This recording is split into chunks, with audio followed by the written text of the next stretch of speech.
Hello guys, you're most welcome in a digital Eklave engineering. Today we will start rotor dynamics. It's the first part of module number 6, just before balancing, and it's a BT is around 5 marks. So वहाँ पे एक either theory question या तो फिर एक numerical.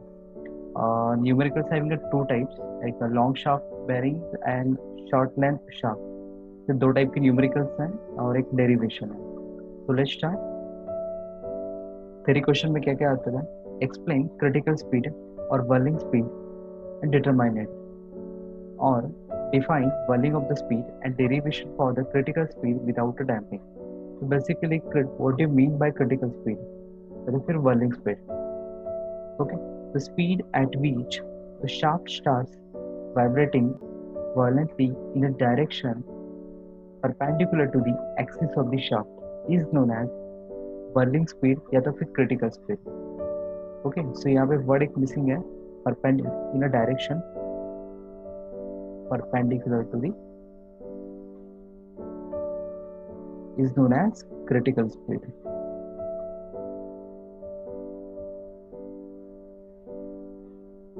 Okay, तो एक diagram से आपको एक्सप्लेन करता हूँ. Suppose this is a shaft which is supported in a bearing and one disc is attached at the mid. Okay, suppose if I start rotating and if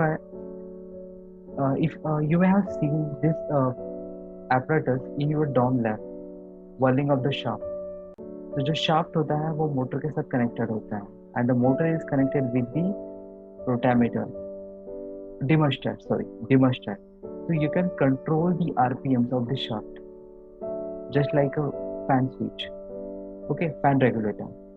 So when we will start this RPM, when we start this motor and the shaft will starts vibrating and it will start as rotating, after some time it will start bending like this. Okay, so bend hota hai, and this bending is approximately perpendicular to the axis of the shaft. Okay, and after some time it will starts vibrating violently. तो मे भी अभी break हो सकता है कि ऐसा feeling आना चालू हो जाएगा. तो वो स्पीड को बोलते हैं क्रिटिकल स्पीड या तो फिर whirling ऑफ द शाफ्ट या तो फिर whirling speed. Okay, but reasons behind this concept is a first eccentric rotating of the rotor on a shaft. Okay, by mistake, because of some errors, it's a CG axis and it's a rotational axis get differ by some distance. That distance is called as the eccentricity. So अगर वहाँ पे CG axis and rotor axis if it is different, तो वहाँ पे eccentricity होगा, और eccentricity generate होगा तो वहाँ पे centrifugal force जनरेट होगा. ये centrifugal force क्या होता है? That is mr omega square. Second, non-homogeneous material of the rotor. Okay, suppose if the metal, if the mass is not uniformly distributed, तभी भी उसका क्या हो सकता है? CG शिफ्ट हो सकता है. CG शिफ्ट होगा तो इसेंट्रिसिटी जनरेट होगा, इसेंट्रिसिटी जनरेट होगा तो सेंट्रीफ्यूगल फोर्स जनरेट होगा. Third one, the lack of straightness of the shaft. Shaft already क्या था? बेंड था, तो अभी वहां पे क्या हो सकता है? उसका CG शिफ्ट हो सकता है. And fourth one, in case of horizontal shaft may bend because of gravitational force. Because of gravitational force क्या होगा? मे भी हो सकता है कि वहां पे उसका CG शिफ्ट हो जाएगा या तो फिर लिटिल बिट बेंड होगा. These are the four reasons. Okay, so जिस डेरिवेशन की बात की थी, तो सबसे पहले आपको ये डेफिनेशन आपको कवर करना पड़ेगा. नेक्स्ट शॉर्टकट में उसके ये 4 रीजन, और finally observation. Okay, this is a study case and this is a rotating and dynamic condition. तो सबसे पहले देखते हैं कि O, S and G होता क्या है. It is the geometric center of the shaft, and next G, that is the CG. Okay, so सबसे पहले ये पॉइंट देखते हैं, थोड़ा सा कंफ्यूजन हो सकता है. Let O, it is a point on axis of the rotation. तो रोटेशनल एक्सिस जहाँ पे टच होगा, that is point O. Geometric center is point S, and G for CG of the disc. Okay, got this? Got it? Next, rotational axis and CG का जो distance होगा that is E for eccentricity. Okay, so इसको देखते हैं इसको। Next, when it will start rotating then what will happen. Okay, so वहां पे shaft जैसे बेंड होगा तो बेंड का कितना डिस्टेंस से होगा that is y। So y is a deflection of the shaft. Y is a deflection of the shaft. And E for eccentricity.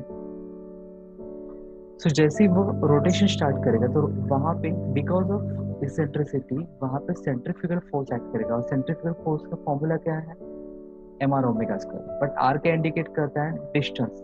यहाँ पे डिस्टेंस कितना है सीजी का, यहाँ से एम, डिस्टेंस देखो रोटेशन एक्सिस से y प्लस ई है, तो m y plus E into omega square. Okay, so यहाँ पे सेंट्रीफ्यूगल फोर्स एक्ट करेगा टुवर्ड्स राइट साइड में। बट आफ्टर रोटेशन जब मैं उसको स्टॉप करता हूँ तो शाफ्ट वो परमानेंटली बेंड नहीं होता है, वो वापस से अपने ओरिजिनल शेप में आता है। Again it will become straight. तो ये रीजन क्या है, तो उसको किसने वापस ओरिजिनल शेप पे लाया, that is a restoring force. Restoring force आपको पता है, यहाँ पे कोई स्प्रिंग तो नहीं है जो उसको ओरिजिनल पोजीशन पे लाएगा। बेसिकली स्प्रिंग फोर्स क्या होता है, F S is equal to K X होता है।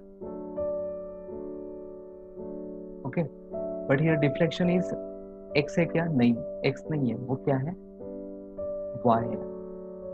सो वाई। तो मुझे फाइंड आउट क्या करना है, मुझे स्टेबल कंडीशन चाहिए जहां पे ये शाफ्ट प्रॉपरली स्मूथली रोटेट होगा। ये स्मूथली रोटेट कब होगा, जब सेंट्रीफ्यूगल फोर्स को बैलेंस कौन करेगा, दिस रिस्टोरिंग फोर्स। तब जाके यह शाफ्ट क्या बनेगा, स्ट्रेट। ओके, सो ये डेरिवेशन की शुरुआत ऐसे ही है, centrifugal force is equal to restoring force, तो M omega square y plus E is equal to K Y. Again यहाँ पे छोटा सा टाइम पास करना है आपको, अंदर मल्टीप्लाई करके लेना है, फिर यहाँ का y वाला टर्म वहां पे लेके जाके माइनस करना है और वहां से y को कॉमन निकालना है। Then you will get M omega square K minus M omega square is equal to Y upon. बाद में ये के से क्या करना है, पूरे इक्वेशन को डिवाइड करना है, न्यूमरेटर एंड डिनोमिनेटर को। So you will get M upon K, और यहाँ पे के बाई के 1 हो जाएगा M upon K. Next, but m upon K क्या होता है, 1 अपॉन ओमेगा एन स्क्वायर, क्योंकि ओमेगा एन क्या होता है, under root of K upon M, but this is the inverse, so 1 upon omega N square. तो वहां पे रिप्लेस करो, तो finally you will get omega upon omega N square. Square square मैंने कॉमन निकाला ब्रैकेट के बाहर, और यहाँ पे भी क्या होगा, स्क्वायर कॉमन लेगा। Okay, but omega upon omega N क्या होता है, दैट इज आर। तो finally you will get y upon E is equal to R square upon 1 minus R square. तो ये डेरिवेशन आता है 5 मार्क्स के लिए। तो जहाँ पे आपको डेफिनेशन देना है volume of the speed, second diagram निकालना है, फिर ये डेरिवेशन करना है। ओके, तो जब भी ये डेरिवेशन आया तो न्यूमेरिकल नहीं आया, और न्यूमेरिकल आया तो डेरिवेशन नहीं आया। तो यहाँ पे एक छोटा सा कॉन्सेप्ट है, न्यूमेरिकल में काम आएगा आपको। सपोज यहाँ पे आपने देखा होगा तो वैल्यू ऑफ आर, यहाँ पे हम ओमेगा एन नहीं बोलेंगे, क्रिटिकल स्पीड और नेचुरल फ्रीक्वेंसी हम नहीं शो करेंगे, हम इसको रिप्लेस करेंगे ओमेगा सी से। Omega C is nothing but omega N, natural frequency. तो शाफ्ट के केस में हम ओमेगा एन नहीं बोलेंगे, उसको क्रिटिकल स्पीड बोलेंगे, ओमेगा सी। ओके, तो यहाँ पे suppose if my frequency is very much less than omega C natural frequency, then what will happen, जो शाफ्ट है अभी जैसे हमने देखा था वो राइट साइड में बेंड होगा क्योंकि उसका सीजी आउटसाइड में है। ओके, तो y और e का जो पोजीशन होगा वो शाफ्ट के एक ही तरफ में होगा। तो y and e are in the opposite side of the shaft s। Shaft, ये जो शाफ्ट है उसके अपोजिट साइड में y और e मेंटेन होगा। तो गाइस इतना कुछ याद रखने की जरूरत नहीं है, just समझ के लो। Next, if my omega is very much greater than omega C, तो बेसिकली आप सोचोगे कि मेरा ओमेगा इससे ग्रेटर हो ही कैसे सकता है, तो वहां पे फेलियर क्यों नहीं हुआ। गाइस ऑन द स्पॉट कभी भी शाफ्ट का फेलियर नहीं होता, किसी भी ऑब्जेक्ट का फेलियर नहीं होगा। अगर मैं उस क्रिटिकल स्पीड पे को रोटेट करता हूँ फॉर अ पर्टिकुलर टाइम के लिए, तो वो आफ्टर सम टाइम वो ब्रेक होगा, तो उसके फेलियर के चांसेस इंक्रीज होते हैं। तो अब ये एक्सपेरिमेंट परफॉर्म करेंगे तो आपके टीचर से जरूर पूछना कि वहाँ पे फेल्यूर क्यों नहीं हो रहा है। ओके, तो हम क्या करते हैं, तो सबसे पहले उसका आरपीएम हम लेस रखते हैं, तो उसका बेंडिंग ऑब्जर्व करते हैं। फिर हम नेचुरल फ्रीक्वेंसी पे उसको वाइब्रेट करते हैं, तो उसका बेंडिंग ऑब्जर्व करते हैं, तो काफी वायलेंटली वो वाइब्रेट होता है। फिर उसके को मैं क्रॉस करता हूँ, तो again it will become smooth. Okay, तो ये सेफ जोन है। मतलब सपोज मैं अगर 0 से लेके 150 के आरपीएम के बीच में अगर मैं शाफ्ट को रोटेट कर रहा हूँ, तो हो सकता है कि वहां पे 80 से लेके 100 तक ये काफी डेंजरस तरीके से वाइब्रेट होगा। बट 80 के नीचे वो स्मूथली रोटेट होगा और 120 के ऊपर वो स्मूथली रोटेट होगा। तो बीच का डेंजर जोन है। ओके, सो यहाँ पे काम की चीज ये है, if my omega is very much less than critical speed, तो हेवी साइड में सीजी कहाँ पे है, आउटसाइड में है, तो हेवी साइड रोटेट आउटसाइड, तो सीजी बाहर की तरफ होगा। And suppose if my omega is very much greater than omega C, then G क्या है, अंदर की तरफ आ गया, तो heavy side rotate inner side. Okay, तो हेवी साइड कहाँ पे, सीजी कहाँ पे होगा, इनर साइड। तो ये याद रखना है बस।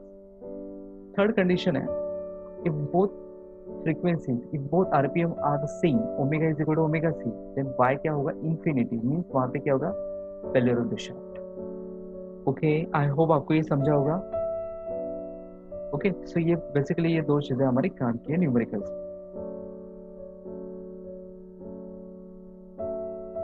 तो बिफोर स्टार्टिंग न्यूमेरिकल्स थोड़ा सा फॉर्मूलाज देख लेते हैं। यहाँ पे दो टाइप के न्यूमेरिकल्स आते हैं, एक है लॉन्ग शाफ्ट, दूसरा है small shaft.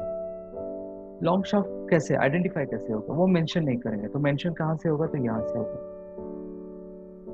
Long shaft, if the shaft is supported in a sleeve journal bearing, या तो फिर मेंशन किया होगा it is supported between fix end, fix end है, supported in a sleeve journal bearing है, तो समझ जाना इट्स अ लॉन्ग शाफ्ट।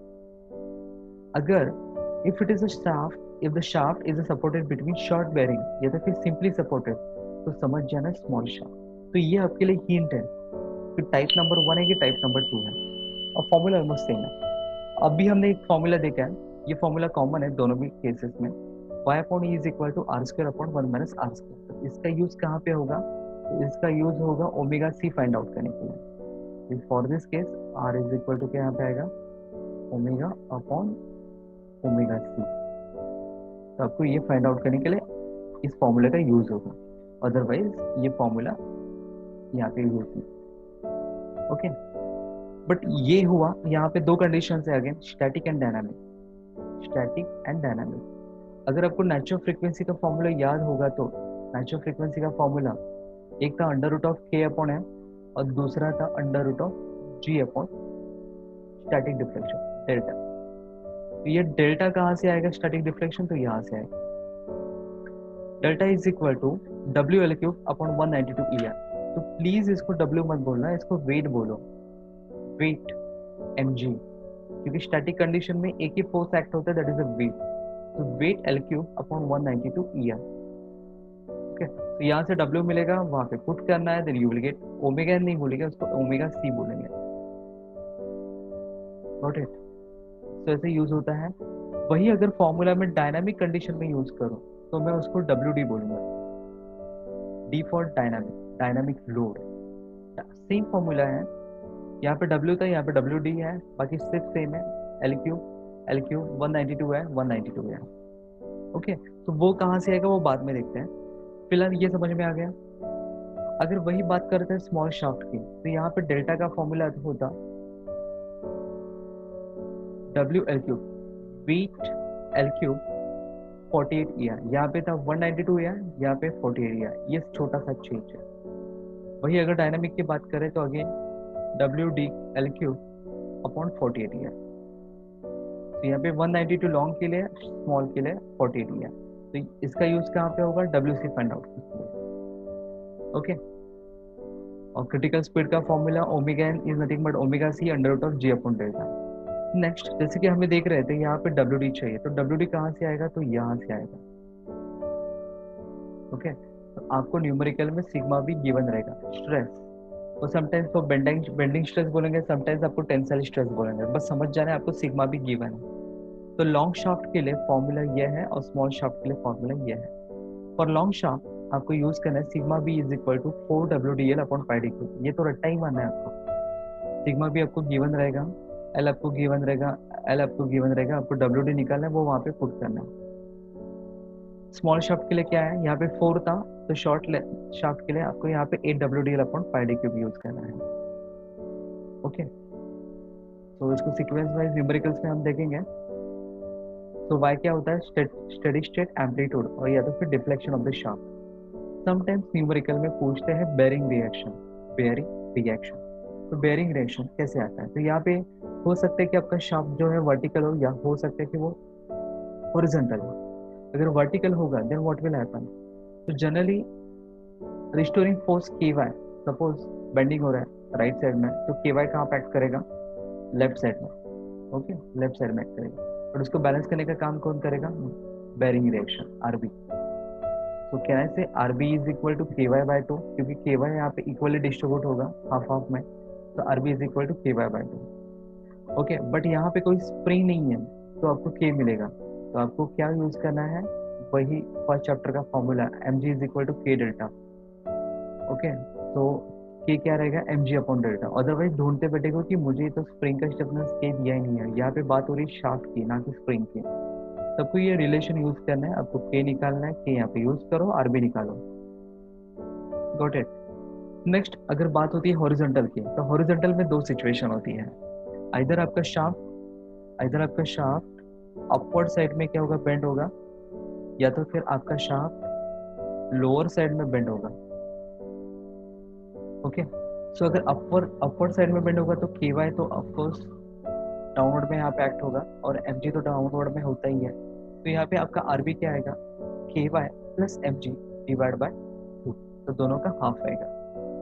अगर बात होती है डाउनवर्ड बेंडिंग का, तो ky कहाँ पे एक्ट करेगा, अपवर्ड में, mg तो नीचे एक्ट करेगा। ओके, बट रिमेंबर ये this is a wrong formula, यहाँ पे कंफ्यूजन होगा आपको। तो यहाँ पे मैं आपको बोलता हूँ कि हमेशा, अभी तक मैंने देखा है ky का वैल्यू मैक्सिमम रहेगा, तो इसको हम पॉजिटिव लेंगे, क्योंकि शाफ्ट ऑटोमेटिकली स्ट्रेट हो जाएगा आफ्टर स्टॉपिंग दी मोटर। तो ky minus mg divide by 2। Okay, तो इसको याद रखो। Got it. तो आरबी किस पर डिपेंड है, तो ky और mg पर डिपेंड है। चलो न्यूमेरिकल देखते हैं फटाफट।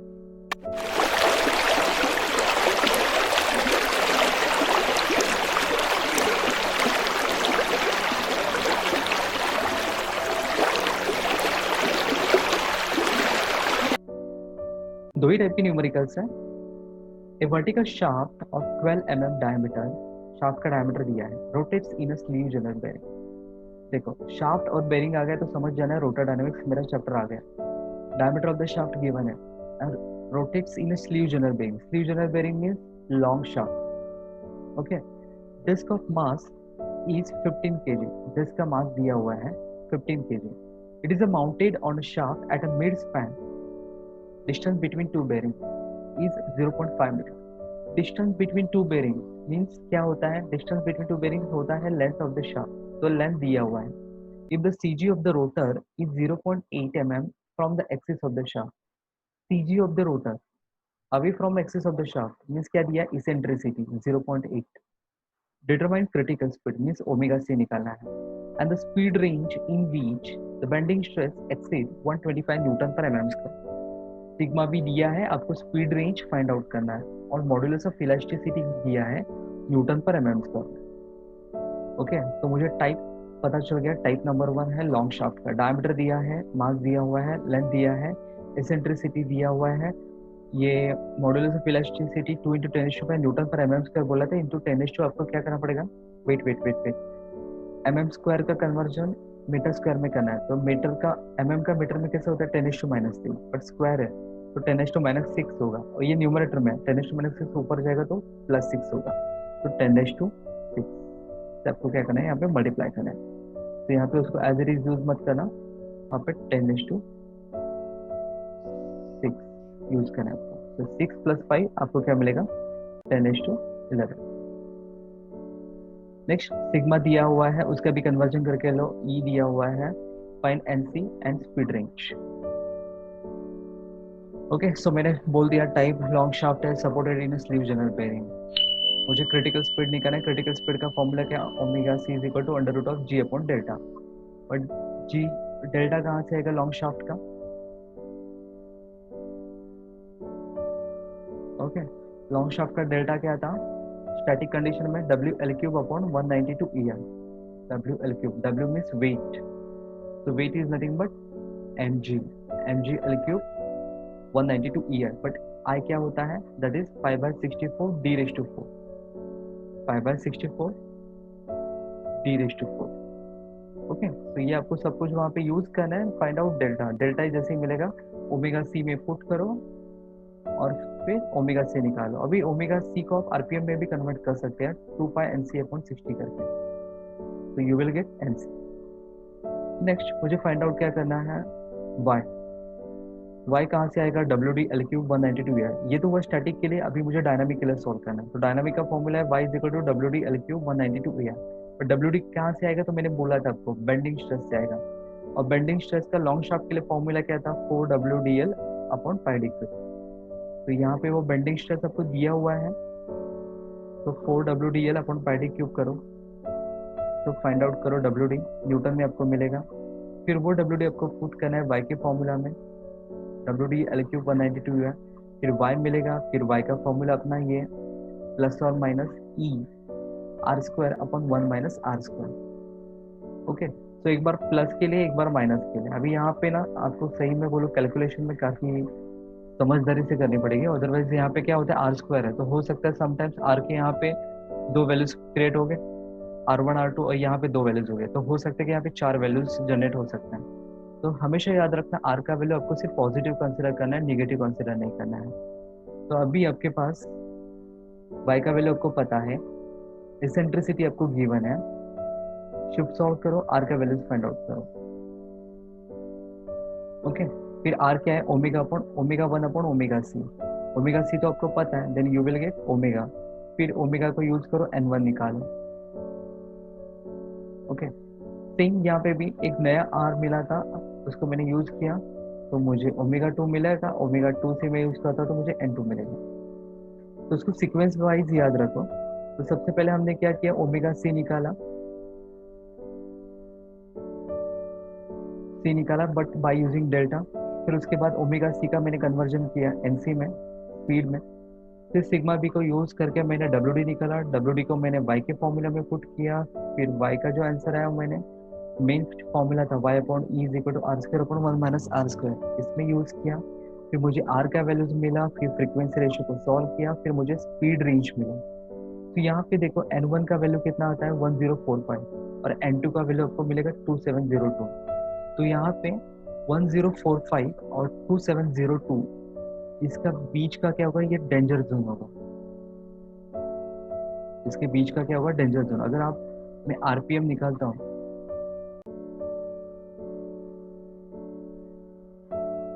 यहाँ पे मैं एक चार्ट आपको शो करता हूँ। ओके, सपोज इसका y वर्सेस n, अगर यहाँ पे डिफ्लेक्शन वर्सेस आरपीएम अगर मैं देखता हूँ, तो मिनिमम ये वैल्यू होगा 1045 n1, और ये दूसरा होगा n2।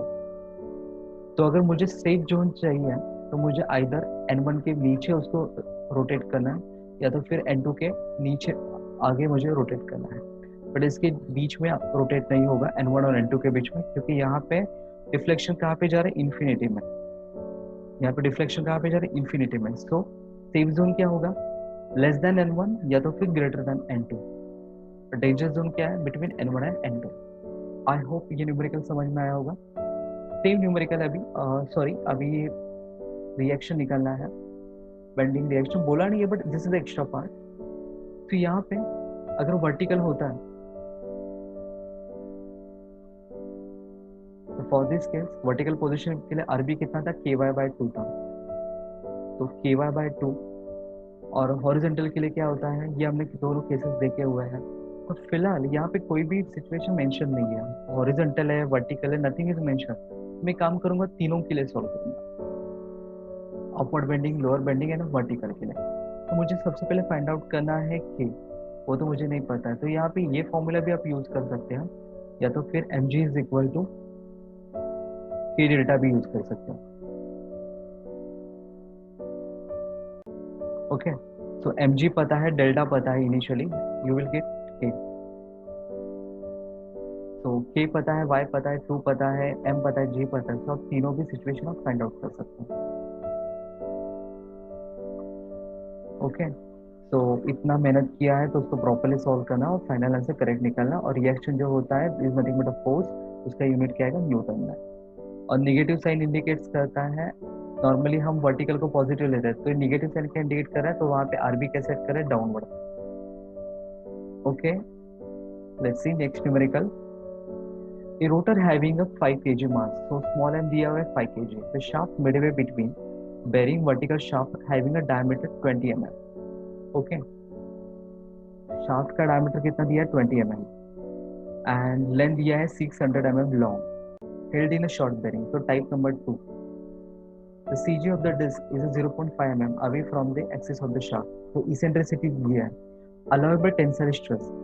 टेंसाइल बोला है बट मुझे बेंडिंग स्ट्रेस दिया हुआ है 70 न्यूटन पर मीटर स्क्वायर। क्रिटिकल स्पीड निकालना है, speed range which is not safe, और बेयरिंग रिएक्शन निकालना है। और ई आपको दिया है 200 जीपीए। जीपीए पता है ना, पास्कल क्या होता है, नथिंग बट न्यूटन पर मीटर स्क्वायर। जी फॉर 10:9, तो 10:9 न्यूटन पर मीटर स्क्वायर, ये आपको दिया हुआ है। तो मास दिया हुआ है, डी दिया है, लेंथ दिया है, इसेंट्रिसिटी दिया है, सिग्मा भी दिया है, उसका कन्वर्जन मैंने करके लिया, ई दिया हुआ है। तो क्या करोगे, सबसे पहले ओमेगा से निकालना है, तो डेल्टा चाहिए। तो डेल्टा का फॉर्मूला क्या है शॉर्ट लेंथ के लिए, W weight L cube 48 E R. तो वेट एल क्यूब 48 ईआर मैंने यहाँ पे यूज किया, but weight is nothing but M G. तो find out delta in meter, वो उसको पुट करो and find out omega C. But omega is nothing but 2 pi upon 60. You will get a speed nc. Next bending stress दिया हुआ है, bending stress का formula क्या है शॉर्ट लेंथ शाफ्ट के लिए, 8 W D L upon pi D cube. तो उस फॉर्मूले को यूज करो and W D find out करो। फिर डब्ल्यू डी को कहाँ पे यूज करना है, वाई के फॉर्मूला में, W D L cube 48 E M. तो finally you will get value of Y. Again main formula plus और minus Y upon is equal to R square upon 1 minus R square. तो एक बार plus लेके एक बार minus लेके solve करना है, तो finally you will get two values of R. Okay, and omega C तो ऑलरेडी फाइंड आउट कर चुके हैं, तो आपको क्या मिलेगा, फ्रीक्वेंसी। और फ्रीक्वेंसी को कन्वर्ट करना है स्पीड में। ओके, तो यहाँ पे मिनिमम स्पीड कितना है 2080 एंड मैक्सिमम स्पीड है 3493.81। This is a danger zone which is not a safe. तो N1 से लेके N2 क्या रहेगा आपका, डेंजर जोन रहेगा। नेक्स्ट रिएक्शन फाइंड आउट करना है, तो रिएक्शन फाइंड आउट करने के लिए मुझे के फाइंड आउट करना पड़ेगा। तो K is equal to M G upon delta. Again यहाँ पे पोजीशन मेंशन नहीं है, तो एक बार वर्टिकल के लिए सॉल्व करो, एक बार हॉरिजॉन्टल अपवर्ड, एक बार डाउनवर्ड बेंडिंग के लिए सॉल्व। तो फाइनली तो ऐसे टाइप के न्यूमेरिकल्स हमने देखे हैं। यहाँ पे एक थ्योरी में एक डेरिवेशन आएगा और 2 टाइप के न्यूमेरिकल्स हैं, और उसका वेटेज है around 5 marks. Okay, but which is most important, sometimes 26 अगर मिलता है तो ये 5 मार्क्स ही आपको हेल्प करेंगे 32 मिलने के लिए। Okay, so today I will stop here, इसके बाद हम बैलेंसिंग का पार्ट देखते हैं। Okay, thank you so much, have a nice day.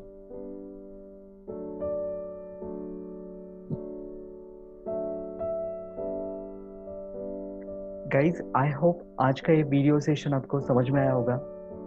Okay, अगर आपको ये वैल्यूएबल एंड वर्थ लगे देन प्लीज कमेंट बॉक्स में मुझे बताइए कि आपको आज ऐसा कौन सा पॉइंट था जो बुक में क्लियर नहीं हो रहा था, और आपको जो डाउट सॉल्व नहीं हो पा रहा था, बट इस वीडियो के वजह से आपका ये डाउट सॉल्व हो गया और वो जो पॉइंट था वो आपको बेटर तरीके से समझ में आ गया, देन प्लीज मुझे इन्फॉर्म कीजिए, क्योंकि आपका ही इनकरेजमेंट मुझे एक्साइट करेगा न्यू वीडियोस बनाने के लिए। ओके, और अगर आपको कुछ सजेशन भी है, अगर कुछ आपको डाउट्स भी है, तो भी कमेंट बॉक्स में मुझे कमेंट करके मुझे इन्फॉर्म कीजिए कि तो मैं उसके ऊपर काम कर सकता हूँ। आपके सजेशन के ऊपर काम करूंगा तो मैं और भी ज्यादा इम्प्रूवमेंट कर सकता हूँ। Okay, so please comment box में मुझे कमेंट करके बताइए कि क्या आपको समझ में आया, क्या आपको डाउट्स हैं, क्या इम्प्रूवमेंट्स होने चाहिए, तो वो सारी चीजें शेयर करो। And one more thing, last reminder, कि अगर इस चैनल को, डिजिटल एकलव्य इंजीनियरिंग चैनल को अगर अभी तक आपने सब्सक्राइब नहीं किया है, देन प्लीज सब्सक्राइब करो, बेल आइकन को प्रेस करो। और हमारा जो इंस्टाग्राम पे है डिजिटल एकलव्य इंजीनियरिंग में, हमारी जो वेबसाइट है, वेबसाइट पे हमने सारी वीडियोस, सारे नोट्स मैंने वहाँ पे फ्री ऑफ कॉस्ट अवेलेबल करके दिए हैं। इवन टेक्स्ट बुक के वीडियोस भी मैंने वहाँ पे कुछ शेयर किए हैं, तो उसका भी बेनिफिट आपको लेना है। सिर्फ आपको ही नहीं लेना है, तो वो सारे लिंक्स को आपको आपके फ्रेंड्स के साथ शेयर भी करना है। ओके, सो यहाँ पे सब कुछ फ्री ऑफ कॉस्ट हो रहा है। आपको एक सिंगल रुपीज भी आपको पे नहीं करना है, बस आपको डेडिकेशन से आपके घर पे बैठ के आपको स्टडी करना है। ओके, इतना तो पक्का कर सकते हैं हम। Okay, have a nice day, good bye, take care, bye bye.